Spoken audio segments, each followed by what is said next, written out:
부활절은 예수님이 죽음에서 다시 살아나신 것을 기념하는 절기입니다. 기독교의 핵심은 여러분이 잘 아시는 십자가와 부활이죠. 근데 사실 예수님의 십자가의 죽음도 부활이 없다면 전혀 의미가 없는 죽음이 될 뿐입니다. 그렇다면 기독교는 죽음의 종교가 되겠죠. 무덤의 종교. 무덤을 기념하는 종교가 될 수밖에 없다라는 것입니다. 그래서 성경은 부활이 없다면 우리 신앙이 전적으로 헛될 뿐이다. 그러면 우리는 이 세상의 사람들 중에 가장 불쌍한 사람들로 판명될 것이다. 이렇게 성경은 말씀해 주십니다. 부활은 실로 기독교만의 구원의 능력이라 말할 수 있겠습니다. 그런데 문제는 죽은 자가 부활한다는 것을 세상 사람들뿐만 아니라 우리 믿는 신자들도 잘 믿지를 못한다는 것이죠. 그 이유가 뭘까요?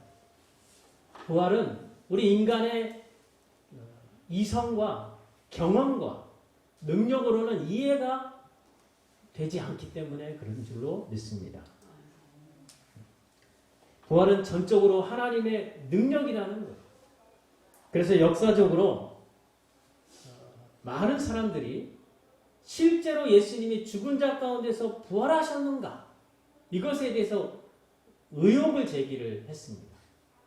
그 대표적인 것을 두 가지만 소개를 해드리면 첫 번째로는 예수님의 부활은 실제가 아니라 부활한 것처럼 보였을 뿐이다. 이렇게 주장을 하는 사람들이 많았습니다. 이것을 가현설이라고 합니다. 이런 주장이 나오는 이제 철학적 배경이 있습니다. 예수님 당시에 그 당시는 로마가 지배하는 세상이잖아요. 그 로마가 지배하는 세상에는 그리스 문화가 지배를 했습니다.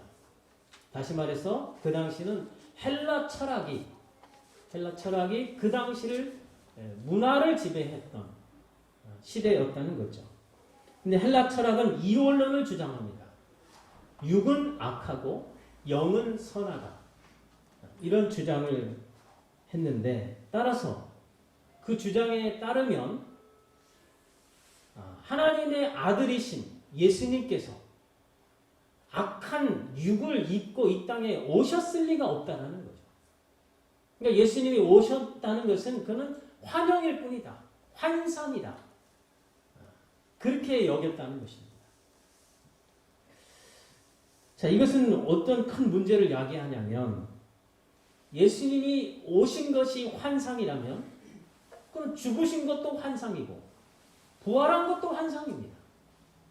그럼 예수님이 실제로 오셨다는 것을 인정하지 못하겠다는 거죠.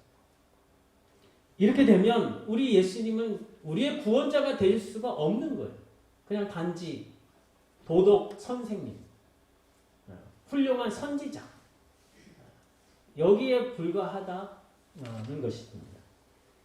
따라서 예수님의 이 십자가 죽음과 부활에 대한 이 가현설 주장은 초대교회를 가장 위협하는 이단이었죠.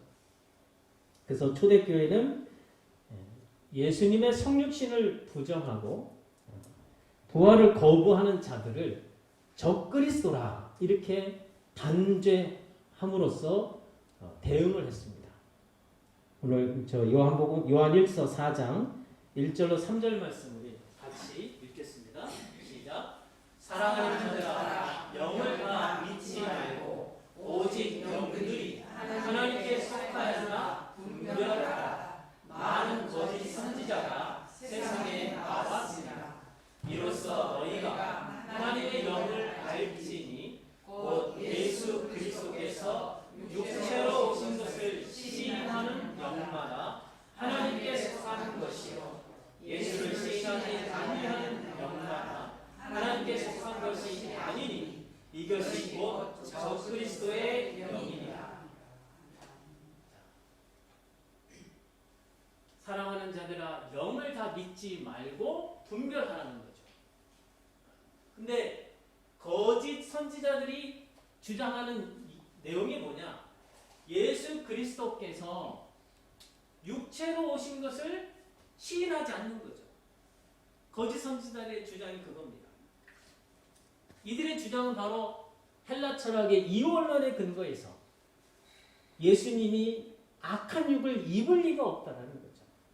그래서 이들을 단죄를 하는 겁니다. 그들은 적그리스도의 영을 받은 적그리스도에게 속한 자들이라는 것입니다. 근데 이것이 세상 사람들의 주장이기도 하지만 교회 안에도 이런 주장을 하는 사람들이 있었다는 거예요.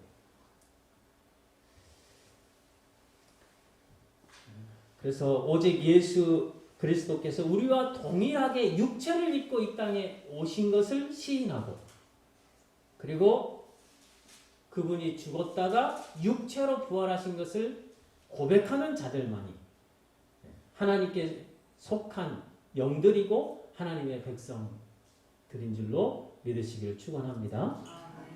두 번째는 그리스도의 부활은 사도들이 만들어낸 거짓말이다, 이렇게 주장하는 사람들도 있었습니다. 이것을 거짓 부활설이라고 하는데, 예수님을 믿는 자들이 그리스도의 부활을 간절하게 고대한 나머지 거짓말로 예수님이 부활하셨다고 만들어냈다는 거죠.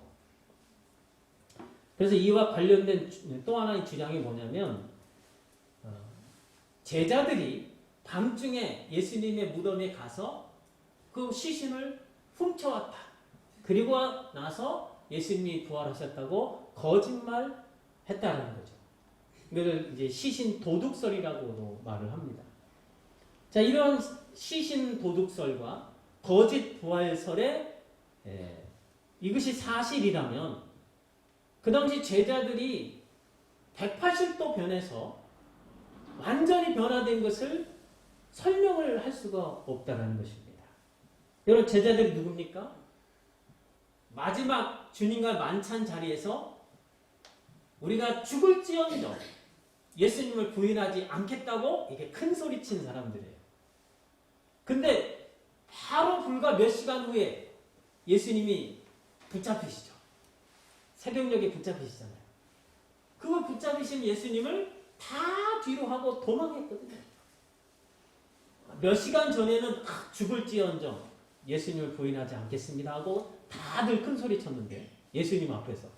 근데 불과 몇 시간 후에는 예수님의 막상 붙잡히시자 다 도망했다는 겁니다. 그리고 베드로는 3번을 부인하면서까지, 저주하면서까지 예수님을 3번이나 부인했잖아요. 그리고 예수님은 6월절에 이제 돌아가시죠. 그래서 예수님이 돌아가신 걸 다 보고 이제는 다 끝났구나, 이제는 더 이상 어찌할 수가 없구나 하고 제자들은 다 집으로 각기 돌아갔습니다. 집으로 돌아가서 뭐 했을까요? 문을 꼭꼭 걸어 잠그고 혹시나 자기를 잡으러 올까봐, 당국자들이, 유대인들이 자기를 잡으러 올까봐 문을 꼭꼭 걸어 잠그고 숨었습니다. 자, 이것은 무엇입니까? 제자들은 예수님이 부활하실 것을 전혀 기대하지 않은 거예요. 예수님이 부활하실 것이라는 것을 상상조차 못한 겁니다. 그래서 예수님이 붙잡히시고 십자가에 달려 죽으시자 이제 다들 이제 끝났구나, 그리고 고향으로 돌아가서 또 자기 직업으로 되돌아갔습니다. 예전 직업으로. 자, 이런 제자들이 당시 무덤을 로마 군인들이 지키고 있었거든요. 로마 군인들이 누굽니까? 최강 군인들 아닙니까? 그들이 지키고 있어요. 근데 예수님의 시신을 도둑질해 가려면 그들을 먼저 물리쳐야 되거든요. 근데 여러분, 로마 군인들이 당시 그 무덤을 지키고 있었다는 것은 만일 거기서 예수님의 시신이 도둑질 당하면 로마 군인들 스스로 자기 목숨을 내놔야 돼요. 그러니까 다시 말해서 로마 군인들은 그 무덤을 자기 목숨처럼 지키고 있는 거예요. 그런데 변변한 무기도 없는 제자들이 그 당시 최강 군대 로마 군인들을 무찌르고 시신을 도둑질을 할 수나 있었을까요? 거의 불가능합니다. 수백 명이 몰려 들어가서 하면 모를까? 거의 불가능한 거죠. 여러분, 예수님이 살아계실 적에도 붙잡히시는 모습에 두려워서 다들 도망했던 제자들 아닙니까? 더군다나 이제 예수님은 십자가에 죽었어요. 근데 죽은 예수님 이제 끝났다 하고 다 집으로 돌아갔던 제자들이 무슨 이유로 모여가지고 예수님의 무덤가에 가서 시신을 도둑질하고 거짓말로 또 예수님이 부활하셨다 이렇게 선포를 할 수 있었을까요? 절대 그럴 일이 불가능하다는 거죠. 여러분, 사람들이 거짓말하는 이유가 있어요. 왜 거짓말할까요? 자기에게 손해가 되면 거짓말할까요? 절대 안 하죠. 자기에게 이득이 있기 때문에 거짓말을 하는 겁니다. 여러분, 예수님의 부활이 제자들이 만들어낸 터무니없는 거짓말이라면, 그렇다면 이 거짓말에 대한 합당한 그에 맞는 이득이 있어야 거짓말을 만들어내는 거 아닙니까? 그러면 무슨 이득이 있을까요? 제자들에게. 이득은커녕, 자그마한 이득은커녕 오히려 붙잡혀가고 매맞고 죽음의 위협을 당할 수밖에 없는 거잖아요. 그러니까 거짓말할 이유가 전혀 없었다는 겁니다. 당시 상황은 예수님이 이제 붙잡히시고 십자가에 달려 죽으신 그 당시 상황은 예수님을 전하면 붙잡혀가는 상황이잖아요. 그래서 같이 십자가에 달릴 수도 있는 그런 상황입니다. 그런데 살아계실 적에도 도망했던 제자들이 더군다나 예수님이 죽으신 이후에 어떤 동기로 목숨을 내걸면서까지 예수님의 부활을 전할 수 있었느냐 하는 거죠. 그러니까 이런 상황을 보고 정황을 생각하면 시체를 도둑질했다는 거나 또 예수님이 부활하셨다고 거짓말을 만들어서 제자들이 선포했다는 것은 말이 안 된다는 거죠. 여러분, 스스로 만든 거짓말에 목숨을 걸 사람이 있을까요? 자기가 거짓말을 만드는 것에 자기 목숨을 걸 사람은 아무도 없을 겁니다. 근데 제자들이 그랬다는 거예요. 제자들뿐만 아니라 초대교회 성도들이 예수 그리스도의 부활을 증거하는 증인으로 살다가 대부분이 순교를 당했습니다. 이러한 사실들은 무엇을 말합니까? 예수님의 부활이 지어낸 거짓말이 아니라 역사적 사실이라는 거죠. 그래서 예수님이 실제로 죽음 가운데도 부활하신 것을 많은 사람들에게 보여주셨고 그 예수님을 만난 사람들이 그 당시 박해와 죽음의 위협 속에서도 그들은 예수님의 부활하셨다고 증거를 하다가 그 부활의 증인들로 다 순교를 당했다는 것입니다. 그래서 진정으로 예수님이 실제로 부활하셨기 때문에 제자들이 그렇게 180도로 변해가지고 도망하고 부인하고 꼭꼭 숨었던 제자들이 예수 그리스도의 부활을 증거하는 제자들로 변화됐다는 거죠. 자, 오늘 본문 고린도전서 15장 3절로 4절 같이 읽겠습니다. 시작. 내가 아는 것을 먼저 너희에게 전하였노니 이는 성경대로 그리스도께서 우리 죄를 위하여 죽으시고 장사 지낸 바 되셨다. 성경대로 사흘 만에 다시 살아나사. 사도 바울이 이번 내가 아는 사도 바울입니다. 사도 바울이 고린도 교회에 복음을 전했습니다. 근데 이 복음이 사도 바울이 만든 게 아니죠. 먼저 그가 받은 겁니다.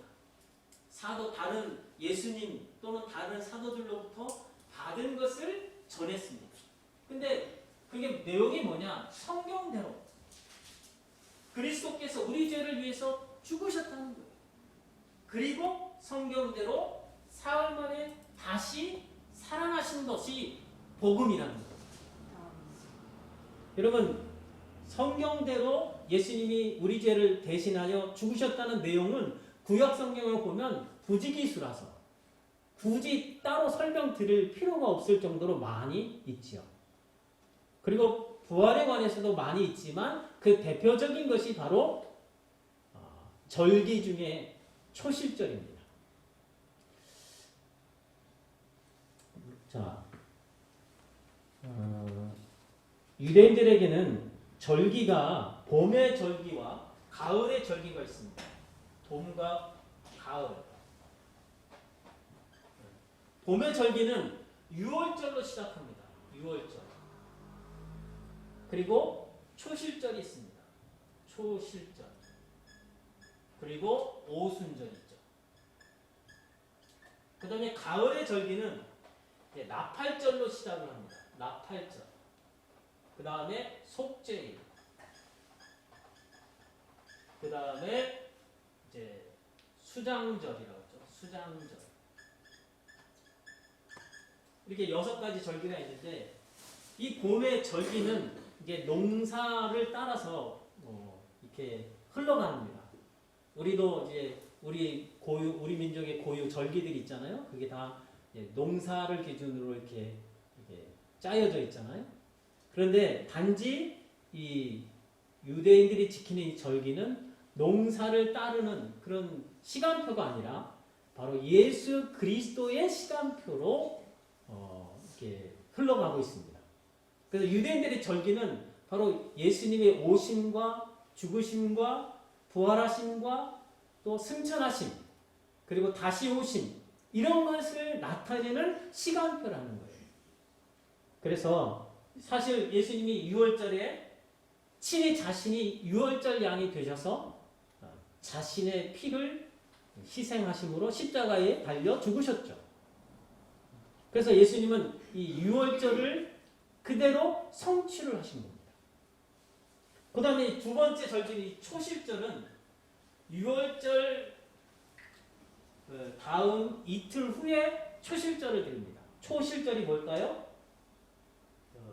첫 번째 결실한 것을 하나님께 드리는 절기예요. 첫 번째 결실. 첫 결실.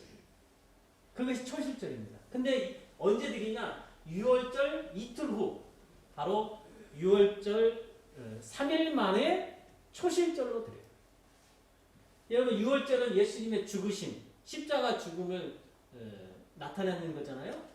초실절이 바로 예수님의 죽으심 뒤에 3일 만에 부활하신 것을 나타내는 절기입니다.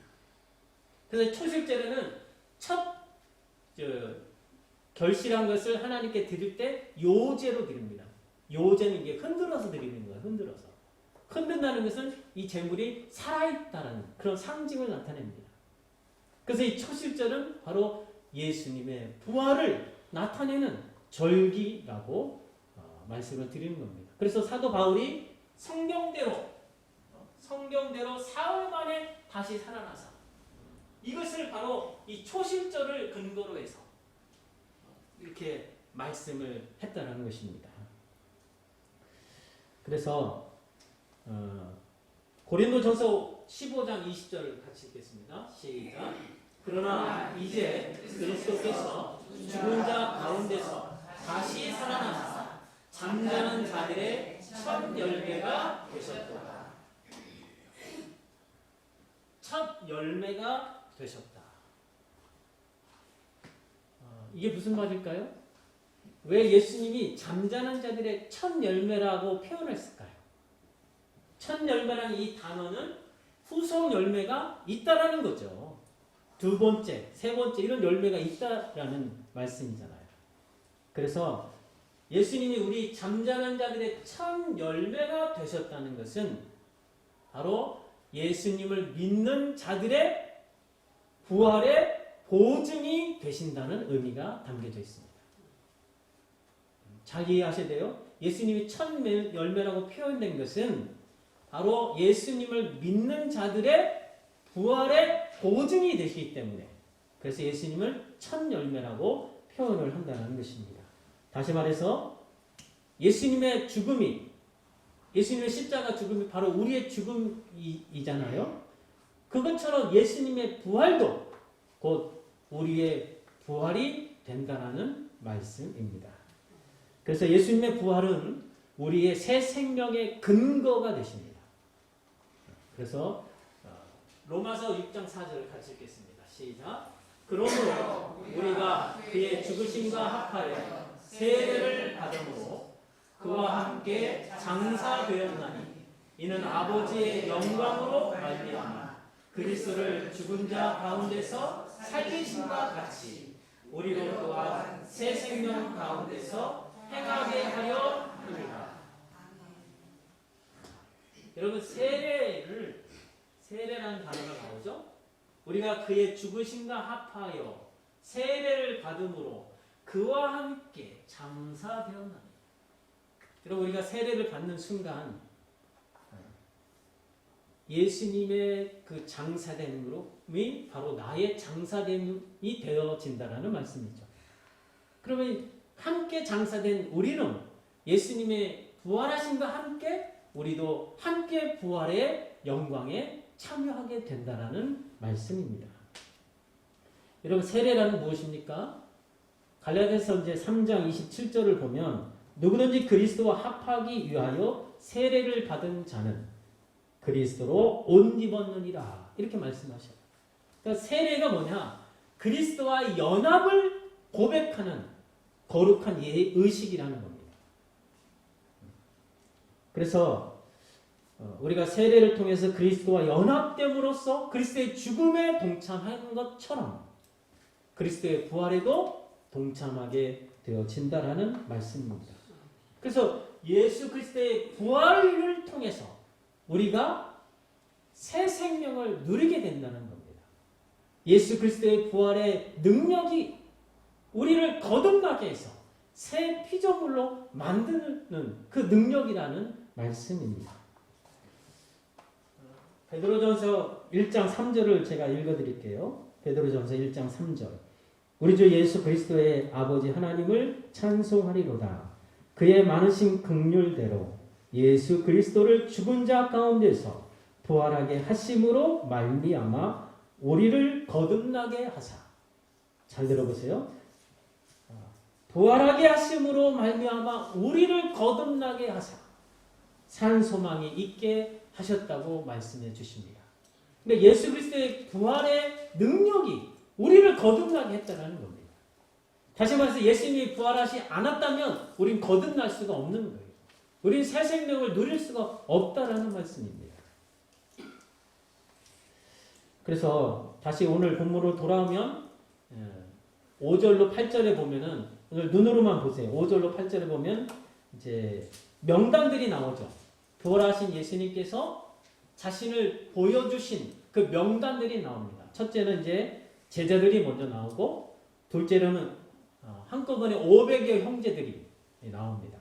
그리고 나서 이제 주님의 형제인 야고보가 나오고 마지막에는 사도 바울이 나오죠.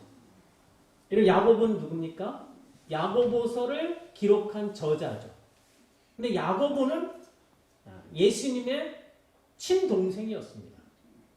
그러니까 마리아의 아들로서 예수님의 친동생이 야고보인데, 자, 야고보는 예수님이 부활하시기 전까지는 예수님을 그리스도로 믿지 않았어요. 그도 그럴 것이 어릴 적부터 같이 컸잖아요. 장난도 쳤겠고 같이 식사도 날마다 같이 먹었겠고 그리고 아버지를 도와서 같이 일도 했을 것이고 평생을 형님이라고만 여겼지. 이 형님이 하나님의 아들이고 그리스도라고 쉽게 고백하기가 할 수가 없었다는 거죠. 그런데 그가 갑자기 변해서 나는 예수 그리스도의 종이고 그분은 나의 주님이시고 하나님의 아들 그리스도시라 이렇게 고백을 합니다. 그 야고보서에 나오잖아요. 어떻게 이렇게 변화되었을까? 죽기 전까지도 형님이라고만 여겼는데 어떻게 죽은 이후에 예수님이 돌아가신 이후에 그렇게 예수님을 그리스도로 고백하게 되었을까? 바로 부활하신 예수님을 만났기 때문에 그런 야고보가 그렇게 변화되었다라는 거죠. 여러분 사도 바울도 마찬가지입니다. 사도 바울은 참 사도가 되는 그 과정이 너무나 극적이죠.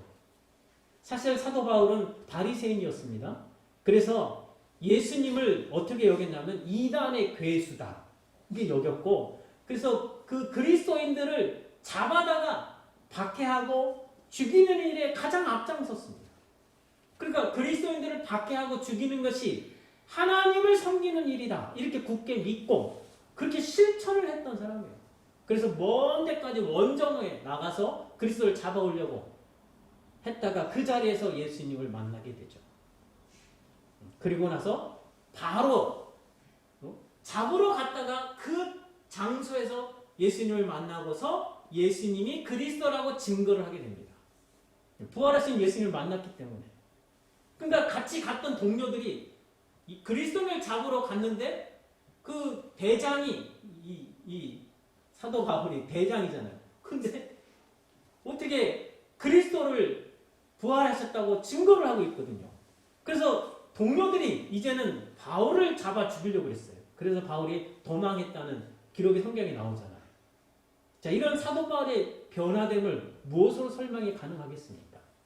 바로 부활하신 예수님께서 그를 만나셨기 때문에 그런 변화됨이 가능했다라는 것입니다. 자, 이렇게 부활하신 예수님을 만난 사람들을 목록을 기록한 그 목적이 무엇일까요? 그것은 바로 예수님의 부활이 환상이거나 거짓말로 만들어낸 것이 아니라 실제로 역사상에서 있었던 사건이었음을 말씀해 주는 줄로 믿습니다. 바로 초대교회 성도들은 그 초대교회는 정말 역사상 가장 박해가 극심한 환경이었잖아요.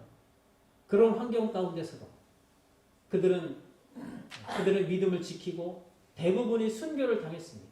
십자가에 달리기도 하고 십자가에 달려서 횃불이 됐잖아요. 거기 사람들이 군인들이 거기에 기름을 부어가지고 밤을 밝히는 횃불로도 그렇게 끔찍한 화형을 당하게 됐습니다. 그리고 많은 사람들이 또 원형 경기장에서 사자의 밥으로 던져지기도 했습니다. 이런 정말로 극심한 박해를 그들이 다 감수하고 견뎌내고 믿음을 배반하지 않은 그 이유가 원인이 어디에 있을까요? 바로 부활하신 예수님을 만났기 때문인 줄로 믿습니다. 사랑하는 성도 여러분, 예수님의 십자가 죽음이 바로 나의 죽음이고 예수님의 그 죽음을 이기시고 부활하신 그 부활의 권세가 곧 나의 권세인 줄로 믿으시기를 축원합니다. 죽음을 이기심으로써 부활의 첫 열매가 되신 예수 그리스도, 우리가 그분을 믿으면 그분의 부활의 능력이 우리를 살리시고 우리를 마침내는 영광의 구원의 자리로 인도하실 줄로 믿습니다. 예수 그리스도를 죽음에서 살리신 그 하나님의 능력이 여러분과 함께 하셔서 부활의 소망을 가지고 어떠한 고난과 박해가 있다 할지라도 어떠한 손해가 있다 할지라도 뒤로 물러서지 않고 믿음으로 여러분 자신을 굳게 지키시기를 주님의 이름으로 축복합니다.